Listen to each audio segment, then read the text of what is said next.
scrub solution နူးနေမှာတုံးတက်တယ်ဆိုတဲ့သူတွေအတွက် solution လေ the miss ပိုင်စုမှာအဲ့လို scrub မရှိဘူးလားလို့မေးတဲ့သူတွေကိုပြောချင်တာလေ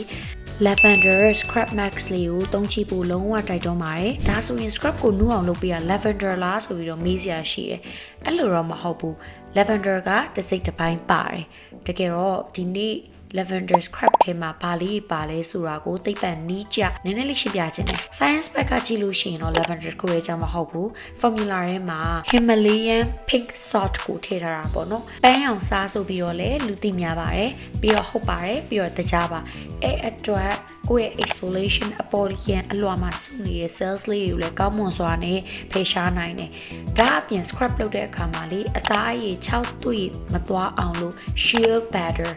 ပြောမယ်ဆိုလို့ရှိရင်ထောပတ်လေးနဲ့နေထားတယ်လို့မျိုးလေးဖြစ်သွားအောင်ကိုယ့်အသားကို6တွေ့မဖြစ်သွားအောင် shear butter ထည့်ထားတယ်ပြီးတော့ grape seed oil